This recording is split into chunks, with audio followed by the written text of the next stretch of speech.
اگر ہماری توجہ اللہ کی رحمت کی طرف ہو جائے تو میرے نبی پاک نے فرمایا تو رب کے بارے میں جیسا گمان کرے گا اللہ بھی تیرے لیے ویسا ہی بن جائے گا. اللہ ویسا بن کے تجھے نوازے گا. اگر تیرا یہ ذہن بن جائے نا کہ جو اللہ مجھے دے گا وہ مجھے ہی دے گا تو اللہ تبارک و تعالیٰ سب سے بڑھ کر تجھے ہی عطا فرمائے گا. لیکن امید رب کی اور امید رحمت کی، اس کے کرم کی، اس کی عطا کی. ہاں ایک پہلو ضرور سوچ کے رکھنا چاہیے اس موضوع پر. ساری دنیا نکما کہہ دے تو بیٹا ماں باپ کے نزدیک نکما نہیں ہوتا.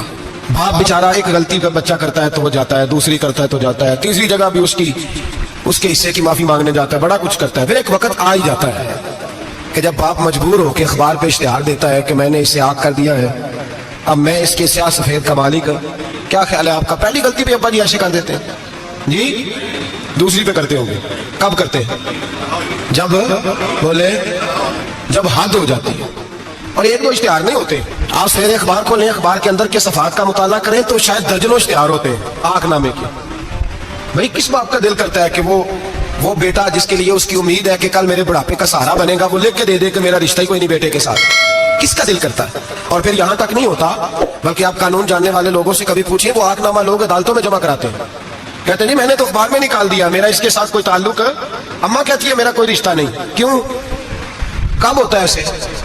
جب بچہ حد کر دے، جب بچہ ایک دو تین چار غلطیوں پہ ایسا، اللہ بھی بندے کو سزا دیتا ہے. لیکن کب؟ جب بندہ باز ہی نہ آئے بندہ توبہ کرے ہی نہ، رجوع ہی نہ کرے، سوچے نہ کہ مجھے اللہ کی بارگاہ میں جانا چاہیے. ہم لوگ اپنا ایک ذہن بنا کے زندگی گزارتے ہیں، ایک ذہن بنا کے، بلکہ لوگ گناہوں کے نام بدل کے وقت گزارتے ہیں. ہم اپنے نفس کا بت بنا کے سارا وقت اسی کی پوجا پہ معاذ اللہ لگا دیتے ہیں.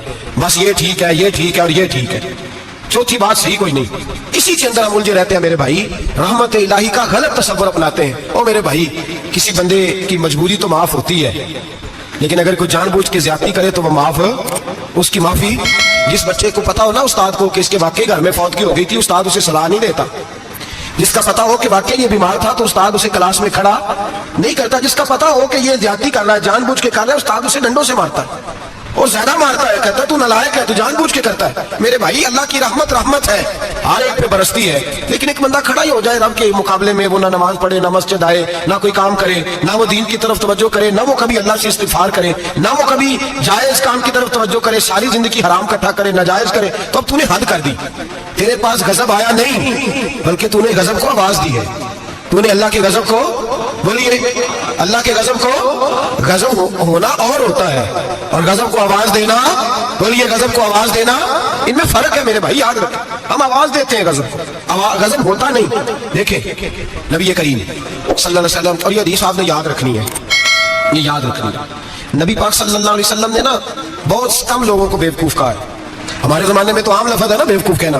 اللہ کے رسول صلی اللہ علیہ وسلم نے بہت کم لوگوں کو بیوقوف کہا. مسند امام احمد بن حنبل کی حدیث ہے، نبی کریم علیہ الصلوۃ والسلام نے فرمایا وہ احمق ہے، وہ بیوقوف ہے. نبی پاک فرما رہا ہے. اور میں نے کہا کم لوگوں کو حضور بیوقوف کہتے تھے. نبی کریم علیہ الصلوۃ والسلام نے فرمایا وہ بندہ بیوقوف ہے جو سارا دن اللہ کی نافرمانی کرتا ہے اور پھر بھی رب کی رحمت کی امید کرتا ہے، تو بیوقوف ہے. صبح سے شام تک لگا ہوا ہے، میں نے نہیں اللہ ماننی، میں نے نہیں تیری ماننی، معاذ اللہ میں نے نہیں ماننی. شام ہوتی ہے تو کہتا ہے اللہ بڑا مہربان ہے، بخش دے گا. تو بیوقوف ہے، تو بیوقوف ہے. تو بتا دا کیا مجبوری تھی نماز نہ پڑھنے کی؟ کس نے تجھے گن پوائنٹ پہ کہا تھا حرام کھانے کو؟ اور فلاں آدمی کی تو نے غیبت کی تو تیرا اس میں کیا فائدہ تھا؟ جو تو نے صرف 10 بندوں کو ہنسانے کے لیے جھوٹا لطیفہ سنایا، اس میں تیرا کیا نفع تھا؟ تو صبح سے شام تک نافرمانی کرتا ہے، شام کو کہتا ہے اللہ کریم ہے معاف کر دے گا، اللہ مہربان ہے معاف کر دے گا. استاد مہربان ہوتا ہے کہ نہیں؟ فیل کیوں کرتا ہے امتحان میں؟ بولے استاد باپ ہوتا ہے نا، اس کا دل کرتا ہے شاگرد فیل ہو جائے، تو کیوں کرتا ہے؟ لیکن شاگرد نے زیادتی کی، اس نے پڑھا نہیں. اس نے، میں نے کہا باپ آگ نامہ لکھواتا ہے، مجبور ہو کے لکھواتا ہے نا. او بھائی یاد، بڑی پیاری مثال ملا رومی لکھتے ہیں، کہتے ہیں میرے گاؤں کی ایک بی بی تھی، اس بی بی نے ایک بچڑا پالا ہوا تھا. دیہاتوں میں نا بوڑھی مائیں بچڑے کو پیڑا دیتی تھی اور نام بھی رکھ لیتی تھی. کسی نے مٹھو نام رکھا ہوتا تھا، کسی نے کوئی نام. کہتے ماں نے بچڑا رکھا ہوا تھا، اماں اس کو آواز دیتی تو بچڑا دوڑا آتا، اماں اس کو پیڑا کھلاتی. بچڑا بڑا پیارا تھا، جوان ہو گیا. اماں اس لیے بچڑا پال رہی تھی کہ جب بچڑا بڑا ہو جائے گا تو ہال کے اندر بچے اسے لگائیں گے، کھیتی میں ہال چلائیں گے. بچڑا بڑا ہو گیا، اماں کے بیٹے کہنے لگے اماں لا تو نے بڑا کھلا پلا لیا، اس سے کوئی کام لیتے. ہال کے آگے لگایا تو کہنے لگا میں نے تو نہیں چلنا. اماں کے پاس آئے، کہنے لگے یہ نہیں چلتا. اماں کہنے لگی چلو ٹائم دو تھوڑا، سمجھ جائے گا. پھر موقع دیا، پھر آئے کہ اماں تو ہم نے اس کے ناک میں نکیل بھی ڈال دی ہے لیکن اب بھی یہ ہل میں چلنے کو تیار ہے. ملا رومی رحمۃ اللہ علیہ فرماتے ہیں پھر کہا اماں سے